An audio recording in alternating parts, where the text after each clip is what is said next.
Hey guys, Hamsterwheel here with a new video and welcome to yet another class guide for WoW Vanilla. Today we're going to talk about another class that I hold close to my heart, and that is the Shaman. Before I begin, I'd just like to say that for the Shaman guide I had to look up a few things here and there, as I didn't know a whole lot about restoration shamans for instance. So I'd like to take a moment to thank Orkbit for answering a few questions I had, Egregious from the Phoenix servers, who has an absolutely amazing and super extensive guide regarding resto shamans on the Phoenix forum, and I would also like to thank a few people on the class section on the Nostalrius forums, as I got some great advice and info there too, so a huge thanks to all of you. And now, on with the guide. So as always, let's start off with the options you have for leveling, and first up we have Elemental. Going full Elemental definitely has its perks, but in my humble opinion it's not really that great until level 39. The reason for this is the talent Lightning Mastery, that will decrease the cast time of your Lightning Bolt and Chain Lightning by a full second. If you don't have that talent, Lightning Bolt will take you 3 seconds to cast and Chain Lightning will take you 2.5 seconds to cast. Chain Lightning for solo leveling is often 2 mana expensive, so your main source of damage, if you decide to go full on Elemental, is a 3-second cast that doesn't do a whole lot of damage to begin with, and just like some balanced druid you need a decent amount of intellect and spell damage to counter that. After level 39, Elemental becomes quite interesting, as you can open up with a few lightning bolts, put down your searing totem and start whacking the target with your weapon with Flame Tongue. When clear casting pops, use Chain Lightning for a nice damage boost and you'll find yourself in a pretty decent leveling pace. Also, with the last talent in the tree, Elemental Mastery, you will have a guaranteed critical strike every 3 minutes, and that talent opens up some possibilities for some excellent burst damage. Still though, it's not the best way to level, as going full Elemental will make you rely too much on mana expensive spells, and while you're leveling you want to use as little mana as you can per mob for minimum downtime. Then we have Enhancement. Enhancement at early level is much more interesting, as you're not relying on those slow elemental spells. Enhancement will give you 5% extra mana with Ancestral Knowledge that will also come in handy when you're healing in dungeons. And yes, you can heal in dungeons as both elemental or enhancement, just make sure you got some off healing gear to be able to heal properly. Moving on, we have 2 points in Improved Ghost Wolf, a very handy talent that makes your Ghost Wolf a 1-second cast, and for kiting and chasing other players, this will come in handy. Trust me. After that we have 3 points in Lightning Shield, which is an absolute must, as Lightning Shield is right up there with the most mana efficient way of doing damage. In this spec you can go for 2-handed axes and maces, but honestly the only way I leveled as Enhancement is with a good one-handed weapon and a shield, mainly because the damage output of a one-hand plus shield combo is much more consistent than a slow 2-hander. This is because with a slow 2-hander the damage will either be huge with those Wind Fury procs from level 30 and up, or nothing at all when you miss, creating this inconsistent damage output, and I prefer things to be a bit more stable with a quicker one-hander. Later in the tree we get the go-to talents such as Elemental Weapons, Weapon Mastery, and of course Storm Strike. So for Enhancement with Shaman leveling we have less downtime, as you will rely more on melee compared to full-on Elemental. We have more handy talents for PvP such as Improved Ghost Wolf, and it's the better spec for dungeons as well, because of the fact that you get increased mana, and if you possibly want to, you can get better strength and Grace of Air totems. And then we have Restoration. Just like the Druid, Restoration Shamans have their place in leveling, but they will rely mostly on doing dungeons or constantly questing with other people, which to be fair is going to be very likely if the servers are going to be half as crowded as the stress tests were. Talents such as Tidal Focus and Totemic Focus relieve some of that mana usage, and like druids we have Nature Swiftness later in the resto tree, which is perfect for throwing out emergency heals, and at the end we have Mana Tide, a totem that gives you 170 mana every 3 seconds for the entire group for 12 seconds. An absolute must have for resto shamans later in the game, and since mana is such an issue in vanilla compared to all the other expansions, having that Mana Tide early on will greatly improve your ability to heal for much longer compared to a non-resto shaman. So it's great for dungeons as you're actually spec'd as a full-on healer, but questing on your own is slow as you barely have anything to boost your damage with. And then we arrive at the 4th option of leveling. That's right, I didn't want to put this in any of these specs because this is a hybrid spec that seems to be very popular amongst leveling shamans. Since this is a bit more complicated than smacking all your talents in just one tree, I'll just pop it up on the screen right here to once again give you a baseline of what you can use, as in the spec you can move around some talents if you so want to do that. An important thing to note here is that this spec is aimed around dealing damage with a one-handed weapon, as we have no talent in two-handed weapons and 5 points in shield specialization to be able to soak up some more damage. Later in the tree we have elemental weapons and parry, for again a bit more defense. After that we have one more leftover point to put in weapon mastery for a tiny little bit of extra damage with weapons. Moving on to the elemental tree, and as you can see we got both concussion and convection. These talents reduce the mana cost and increase the damage of your lightning bolt, chain lightning and shock spells. The main reason we're going with this is to make our shocks more efficient. Then we have 3 points in Call of Flame to boost the damage of Searing Totem, as that will be your go-to damage totem while leveling, and then we again go for Elemental Focus. Like I said with Elemental Leveling, it's a great talent that will give you a mana free spell when it procs, and when it does you can throw out a free Chain Lightning for some serious extra damage. Later we have Eye of the Storm, which will give you no pushback effect if you get hit by a critical strike. And then last but not least Elemental Fury to give our spells and fire totems 100% critical strike damage bonus. Quick note here, 3 points in Elemental Devastation is also a decent option. This basically gives you 9% extra melee crit if you crit with a spell.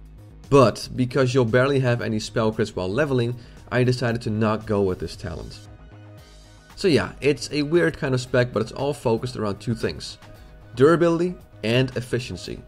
Durability as in making you less squishy by going with a shield and that parry talent, and efficiency as in building the spec around mostly melee damage, shocks, fire totems and lightning shield as a way to level.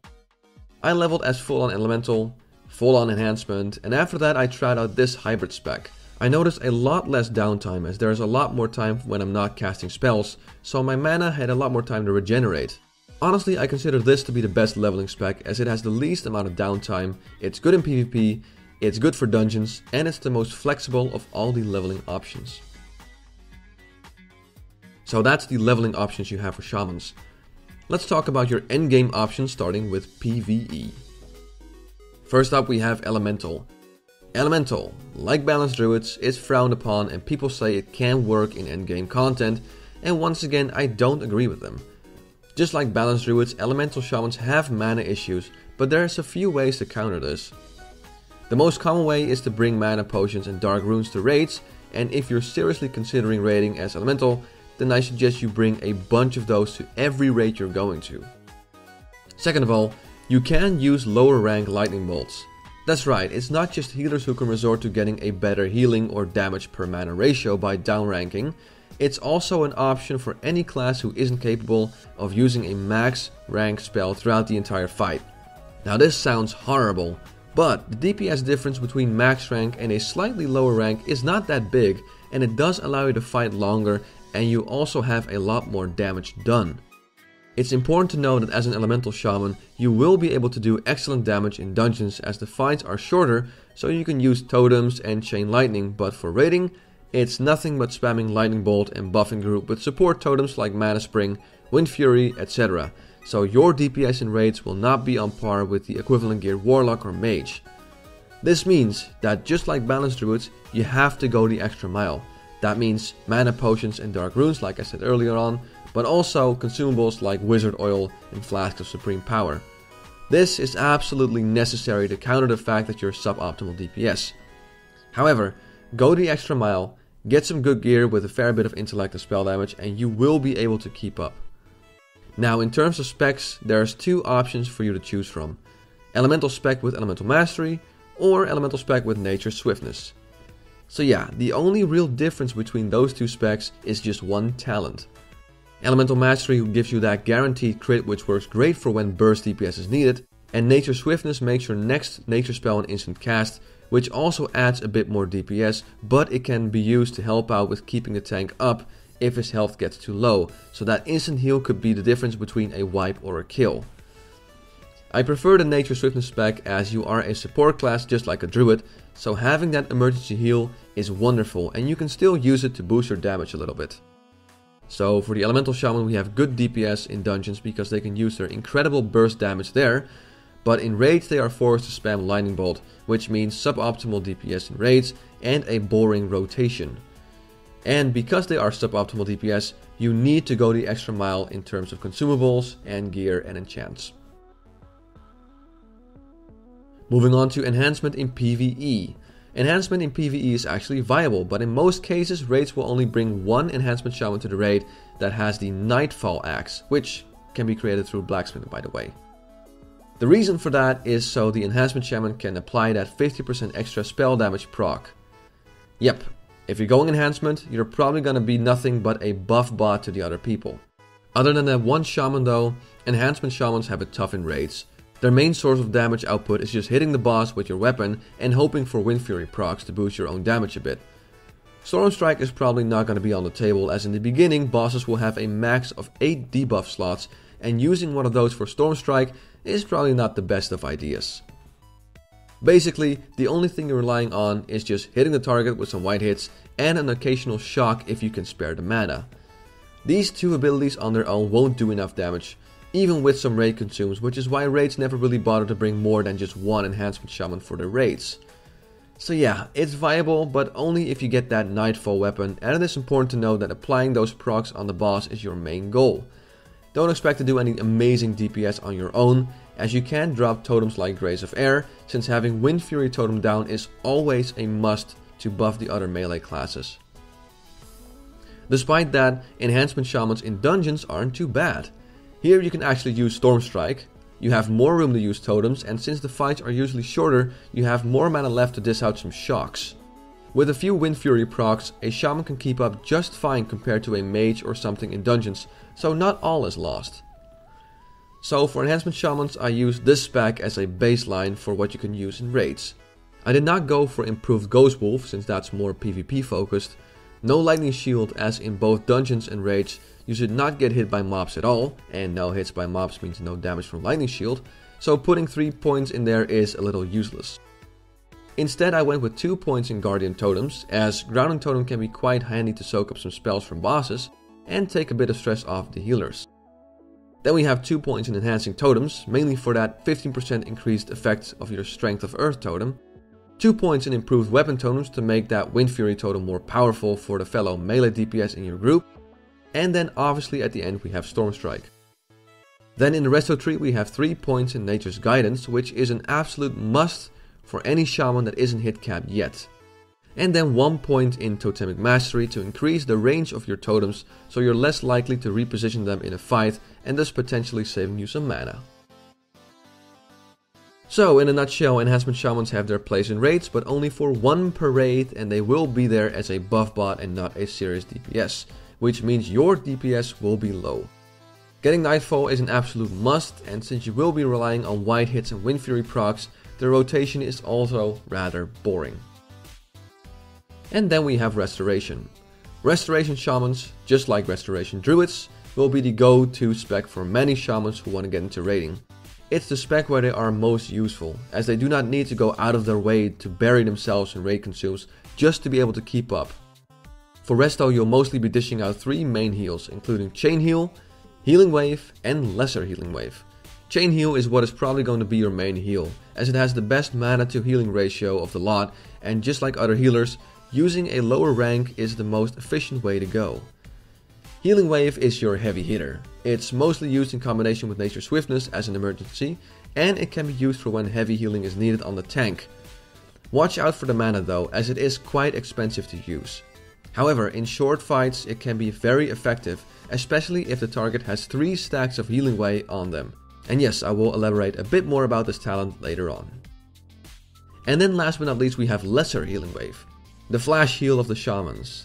It has a quick cast time, but it's mana expensive, and one single Lesser Healing Wave doesn't heal for a whole lot. However, it still has its purpose. For instance, when someone needs healing right away and you have no Nature Swiftness plus Healing Wave available, or when the raid is spread out too far for Chain Heal to be effective enough. So let's look at the available specs, shall we? This right here is the go-to restoration spec for Resto Shamans. Few things I'd like to point out are 3 points in Ancestral Healing. This talent right here is super handy for making players in your raid, such as the tank, a bit more beefy. Basically, if you land a critical heal on the target, they get 25% more armor for 15 seconds, which is an absolutely wonderful buff, especially for the tanks. Speaking of buffs, there's another cool buff shamans can apply to the target, which is Healing Wave. Every time you cast Healing Wave on a target, they will get the Healing Wave buff, which basically makes your Healing Wave spell 6% more effective on them, and it stacks up to 3 times. That's 18% more effective healing waves on that target. So not only can they improve the target's armor, they can also stack up on Healing Wave to make their Healing Wave more effective. And then at the bottom we have Mana Tide. Mana Tide is basically a mana spring totem on steroids, as the max rank will restore 290 mana every 3 seconds for 12 seconds. So that's a total of 1160 mana back to all the casters in that group. That, considering how mana is such an issue in WoW Vanilla, is absolutely huge. And then last but not least, we got 5 points in Ancestral Knowledge for a bit more mana. So this is not your only option, by the way. You also have a resto spec that is a bit more friendly towards the melee group, which is this one. As you can see, we dropped a few talents in the resto tree, so we could go for 2 points in Guardian Totems, 2 points in Enhancing Totems, and then 3 points in Shield Specialization to make us a bit less squishy. Though you could swap those around with a different talent if you so wish to do so.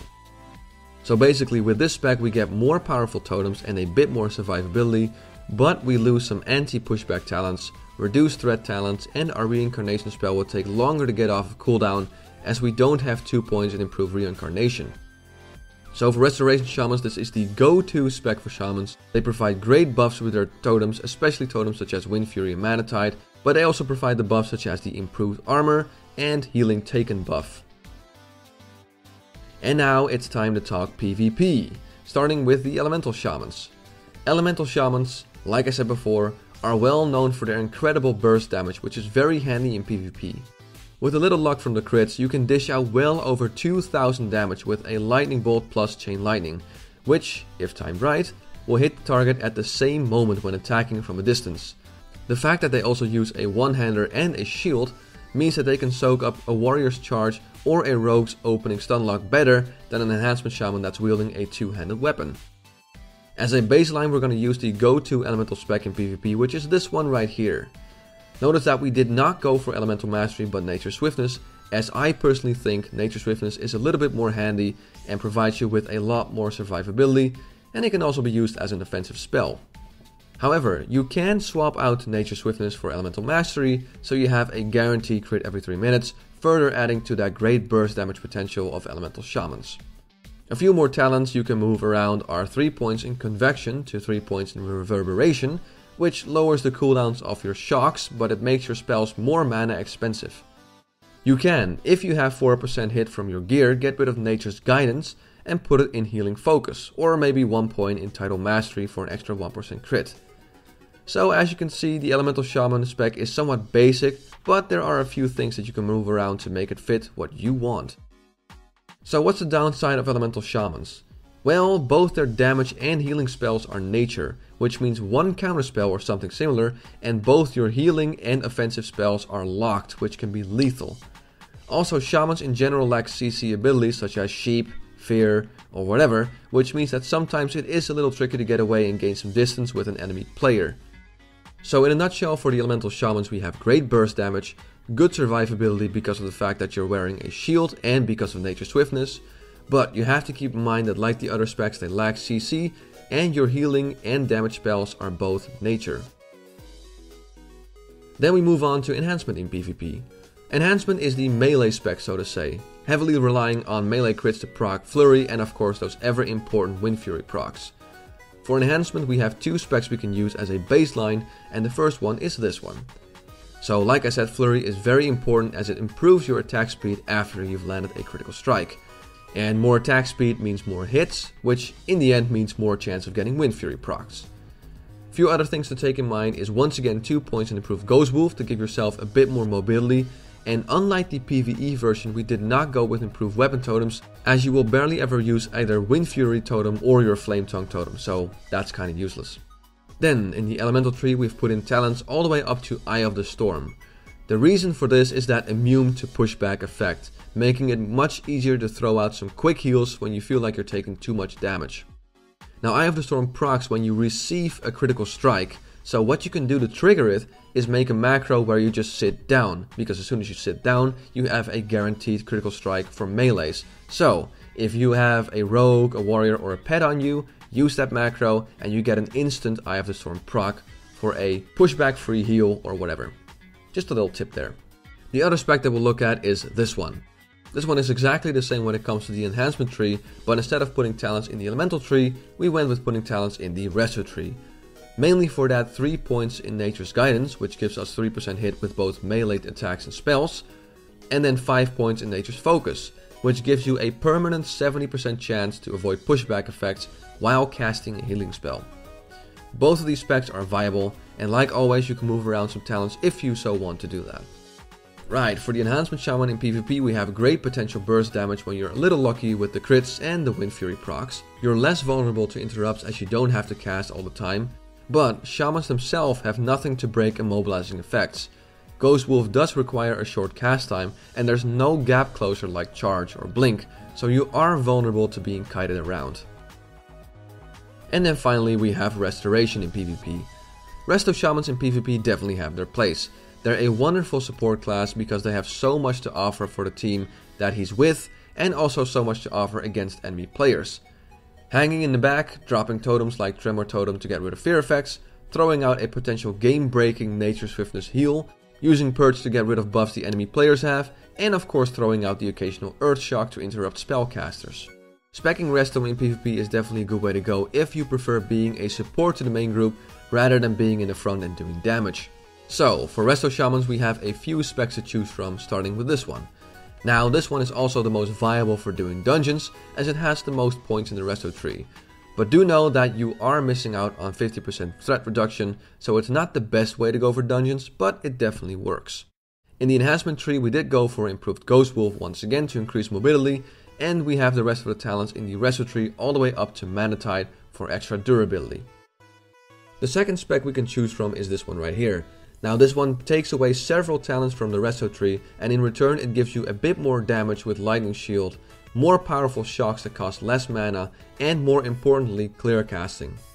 This spec focuses purely on being able to outlast the target, as clear casting will provide you with free offensive spells, so no mana wasted on those shocks if you throw them out. And then the third spec, which is this one. Instead of putting talents in the elemental tree, we've put those in the enhancement tree if you feel like being a resto hybrid that's wielding a two-hander for those fancy Wind Fury crits. It's not exactly a spec I would prefer in PvP, as I always liked having a shield for more survivability, but hey, don't let that stop you from trying this out. It's considered to be a suboptimal spec, but if you have more fun swinging around a two-hander, then by all means, try this one out. So in a nutshell, for the PvP Resto Shamans we have great survivability, great support in both healing and offensive spells, and with their improved Ghost Wolf they are also half decent flag carriers in Warsong Gulch. Like the other specs though, we have no CC, so getting to the back of the group again to provide support can be a bit tricky. And there you have it folks, all the options for leveling, PvE, PvP and all the different builds that you can choose from. I hope I was able to give you guys some good info regarding these shamans, and if you have something else to add to this guide, then by all means put it in the comment section below this video. As always, I want to thank you for watching this video. I'm Hamsterwheel and have a good one.